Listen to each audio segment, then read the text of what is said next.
उद्धव ठाकरे जी एक सार्वजनिक रूप से घोषित करके दिल्ली इसलिए गए थे कि उनको इंडिया गठबंधन के सभी नेताओं से मिलना था और उनकी जो मीटिंगें हुई हैं अलग अलग नेताओं से उसका खूब प्रचार प्रसार किया गया। जिस मीटिंग को गोपनीय रखा गया वो मीटिंग थी एक गुप्ता परिवार के बीच के एक गुप्ता से मीटिंग।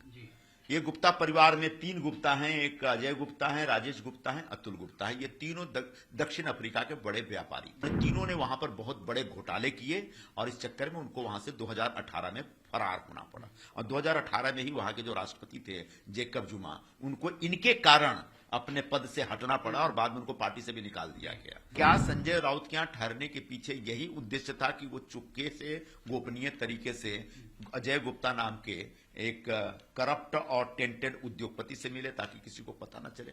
उद्धव ठाकरे जी एक सार्वजनिक रूप से घोषित करके दिल्ली इसलिए गए थे कि उनको इंडिया गठबंधन के सभी नेताओं से मिलना था और उनकी जो मीटिंगें हुई हैं अलग अलग नेताओं से उसका खूब प्रचार प्रसार किया गया।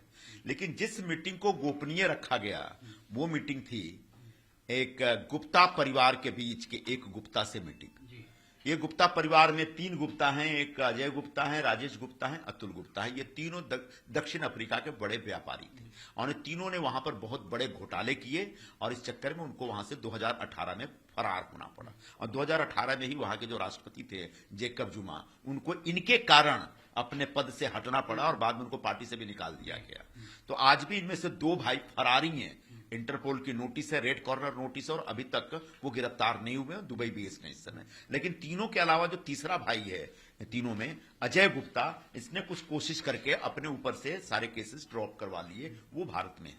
इस अजय गुप्ता के ऊपर भी आरोप ये है कि देहरादून का एक प्रसिद्ध बिल्डर बाबा सहानी, जिनका पूरा नाम सतिंदर सिंह सहानी है, उस सहानी ने हाल के दिनों में सुसाइड किया। 24 मई को इसी साल सुसाइड किया उसने और उस सुसाइड नोट में, उसके सुसाइड के बाद उसके सुसाइड नोट में यह पाया जाता है कि उसने आरोप लगाया है कि अजय गुप्ता और उसके बहनोई अनिल गुप्ता दोनों ने उनको इतना प्रताड़ित किया और उनकी पूरी कंपनी को टेक ओवर करना चाहते हैं, जिसकी वजह से उनको सुसाइड करना पड़ा।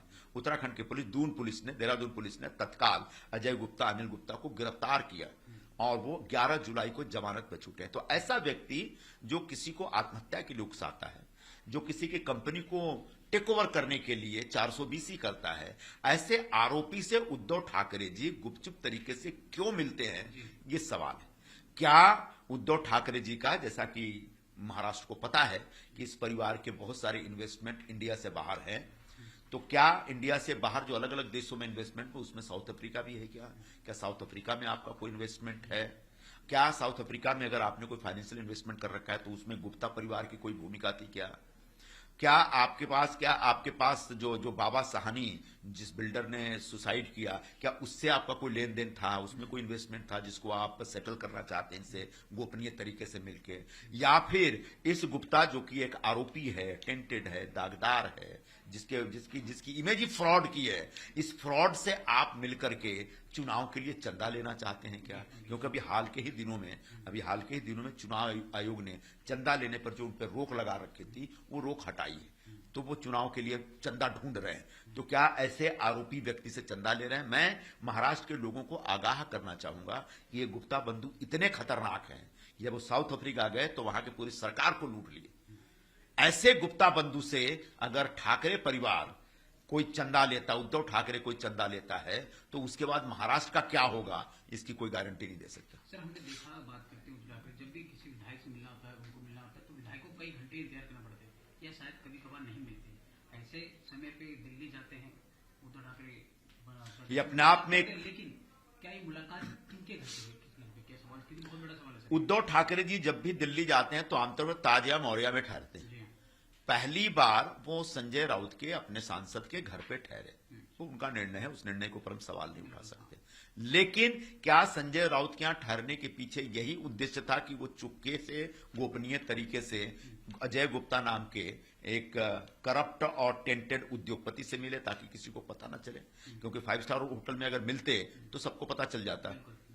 तो क्या इस मीटिंग के लिए वहां गए थे? एक। दूसरी बात, अपने लोगों से मिलने के लिए उनके पास वक्त नहीं रहता, लेकिन एक आरोपी से मिलने के लिए खास मुंबई से दिल्ली जाते हैं, ये अपने आप में बड़ा सवाल है। क्या ये दिखावा कह सकते हैं कि जो दिल्ली इंडिया इंडिया अलायंस के लोगों को मिलने गए, इंडिया अलायंस के नेताओं से मिलने जा रहे हैं, इस प्रकार का प्रचार तो किया गया था, क्या ये दिखावा? लेकिन दिखावा भी हो सकता है, उनका एक पॉलिटिकल मूव भी हो सकता है, लेकिन दिखाने को यह था कि बड़े बड़े नेताओं से मिलने जा रहे हैं और उसके ठीक पीछे छुप करके एक उद्योगपति से मिल रहे हैं। सर, क्या इस मामले की जांच आप मांग करेंगे दिल्ली पुलिस या केंद्र एजेंसी करे? दिल्ली पुलिस और ईडी के पास पहले से अजय गुप्ता के बारे में बहुत सारी शिकायतें हैं। अजय गुप्ता के खिलाफ जो बाबा साहनी जिनने सुसाइड किया, वो सुसाइड के 1 महीने पहले ही ईडी को इस प्रकार की नोटिस भेजी थी, शिकायत भेजी थी कि इसने बड़े पैमाने पर मनी लॉन्ड्रिंग कर रखी है और वही पैसा देहरादून और सहारनपुर में इन्वेस्ट कर रहा है। तो संभवतः ईडी इसकी जांच कर रही होगी। उद्धव ठाकरे से जवाब मांगे? तो निश्चित तौर पर ईडी जब जांच करेगी तो उस जांच के दायरे में अजय गुप्ता और उद्धव ठाकरे की मीटिंग भी आ सकती है कि क्या अजय गुप्ता के जो मनी लॉन्ड्रिंग के पूरे प्रकरण में उद्धव ठाकरे का भी मनी शामिल है क्या, इसकी जांच होनी चाहिए। न्यूज नेशन अब व्हाट्सएप पर खबरों के ताजा अपडेट के लिए न्यूज नेशन के इस QR कोड को स्कैन करें।